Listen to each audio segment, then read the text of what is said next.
Hey, what's going on, everybody? And welcome to Auto Mastery University weekly leadership training that we supply to you in your email box every week. Last time we did this series a week ago, it was like 23 minutes.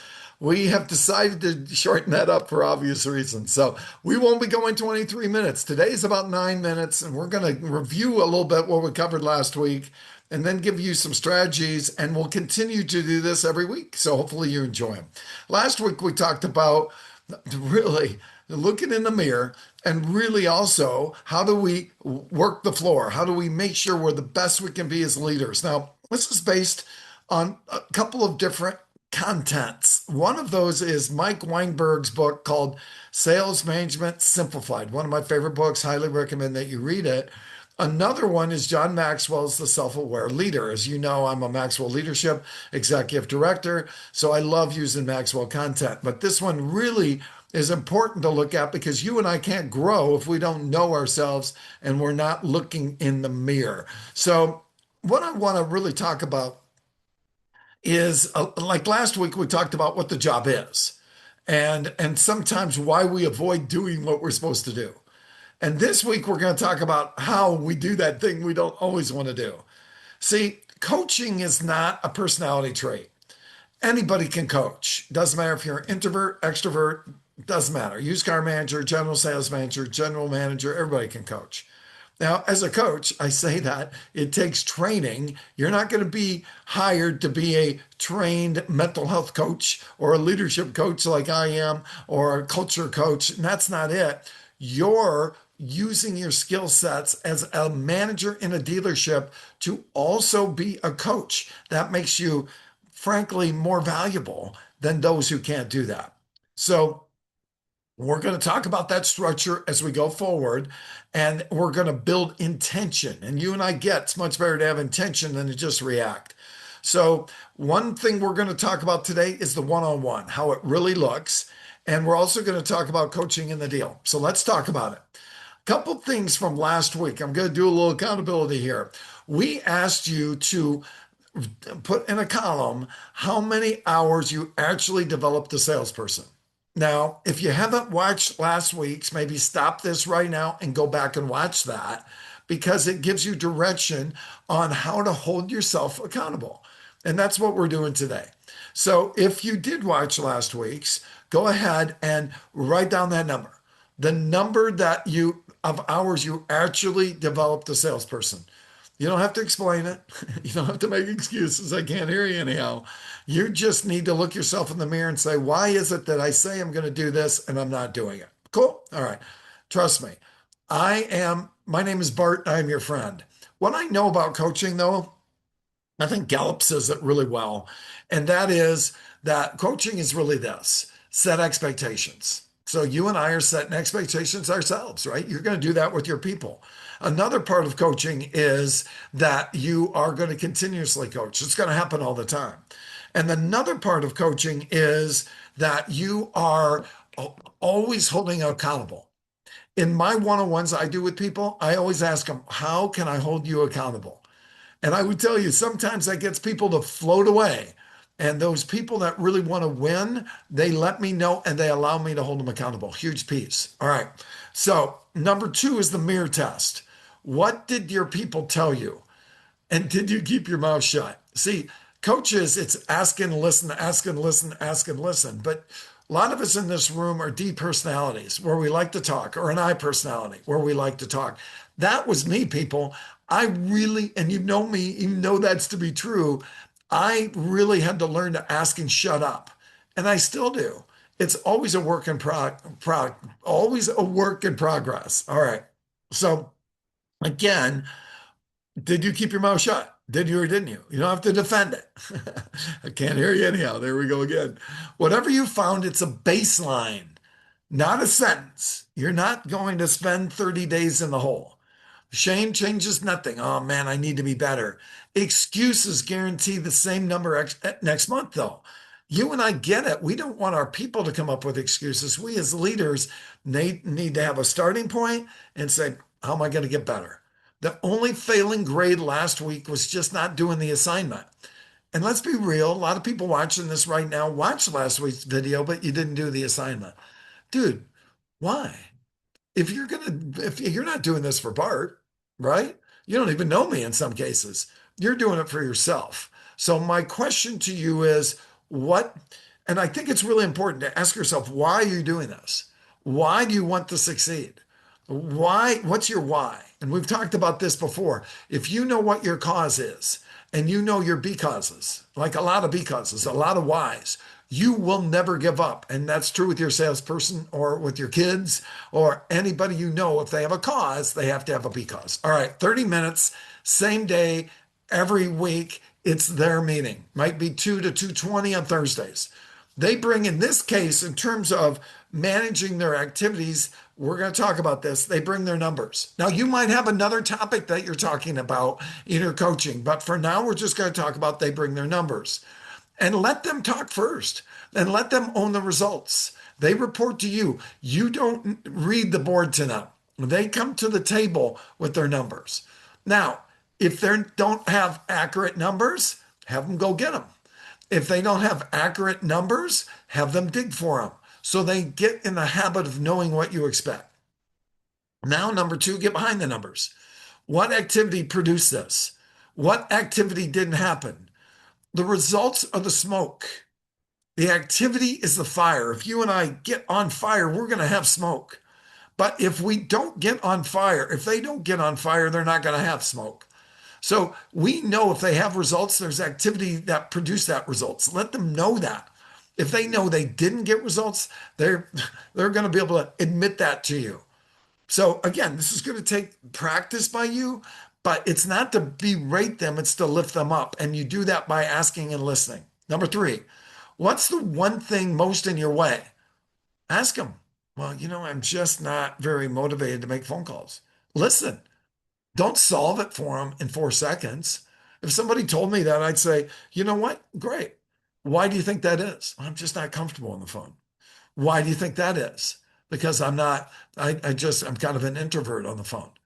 So what I'm hearing you say is you like talking to people on the lot, but you struggle on the phone, right? Yes. What if I told you that if you don't get on the phone, you're not going to have people to talk to on the lot and your business might shut down? Now, again, if I can show you scripts and if I can show you what to say and if I can role play with you on the phone, that probably would benefit you. And that's what we're going to do for the next 4 weeks. Maybe that's what you have to do. So you found out what your obstacle is. Now you one skill. Pick a single skill to develop. A single thing, not five. One thing, and one thing only. One skill until it moves. The problem with you and I is we get a flavor of the week. No flavors of the week. Figure out what that skill is. And every week you're going to practice, drill, and rehearse with it. And then number five, the commitment. It ends in their words out loud. What happens before next week's meeting? Let them tell us. Hold them accountable to that, right? My recommendation is record it. Record it so you can go back and let them know. If you have an AI tool to record it with notes, that's awesome. I use one that's called Plaud, Plaud. I hook it on the back of my iPhone. It records for me either on phone calls or lives, and it gives me a report. So I've got it even in those one-on-one conversations. Really important tool. I think your iPhone's got that as well. If you're talking more than a third of the meeting, it stopped being coaching. Don't talk, ask. Okay, here's something I want to remind you of. AOOA. You might never have heard this, but I'm going to tell you now. In any coaching session, you have to determine an agenda. That's what we did here. The agenda was their numbers. You have to figure out what their obstacle is. Number three, find out what they're struggling with. And then ask them why they think they're struggling with that. And then number four, it says skill. That's an option. What options do you have? The option is you're going to role play and practice every week. And then lastly, AOOA, last one is action plan. So A is your agenda. Everybody say that out loud. O is the obstacle. O is the option. And then you've got an action plan, which is what number five is here with commitment. If you need to listen to that again, come back and listen to it again. I have a series called Leadership in the Dealership, and it will walk you through how to be a coach with over 47 videos. If that's something you want to talk about, let me know. All right. So questions that audit versus questions that coach. The questions that audit, are you saying, where are the numbers? Why haven't you closed anything? Why didn't you call them back yet? All aggressive. And this all ends with a number and a salesperson's bracing for the next interrogation. Dude, especially when business is bad, that's a death stare. The coach, hey, walk me through the deal. Where do you think it struggled? Or whatever you're talking about. Where do you think the turn came from? What would you do differently? What will you try this week? I'm serious. This is so powerful. It ends with a change in behavior. They own it. It's owned by the person making that call. Now, here's four questions I ask every day. What did you do right?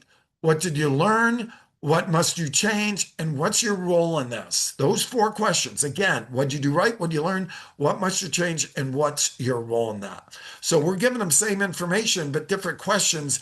And one of them builds a salesperson, the other one just tears them down. Auditing feels like managing. It isn't. It's just math with a witness. They know their numbers. They need to know how to do it. Okay. You can't coach what you've never watched. So this is five things that I'm really going to encourage you to do. Number one, have one of the sales managers watch the whole transaction. Have somebody out there on the lot watching what's going on. Just kind of serve as somebody hiding in the bushes. A meet and greet through the close or the exit, and you keep your mouth shut. You might go in and do the early manager introduction. You might do a middle manager introduction. Or a check-in. You might do a late manager intervention. Hopefully, you're doing that, but you're also watching, and you're kind of out of the way. Write down what you saw or put it in your on your device. Your observations, not your opinions. What you observe. Number three, don't take over the deal. Rescue a dying deal, then hand it back to them. But don't take it over too soon. Try to coach them. Hey, go ahead and say this. Go ahead and do that. Okay. In an hour of them being with that customer, debrief. How do you think it went? Again, those four questions. What went right? What must you change? What you learn in the different order? And what's your role in that? And then number five, add one thing, one skill until it moves. So what's one thing you're going to do? Remember, praise in public, coach in private. All right. When I was young, as we're wrapping up here, folks, my problem was my anger. I reacted. And I know that's true with a lot of people. I led by intimidation. My one-on-ones were, how's it going? What do you got going on? They weren't connection. See, in life, we've got what's called the E plus R equals O theory. You're going to have events. How you respond to those events determine the outcome. People leave organizations because your responses are wicked, and their outcome means they don't feel valued.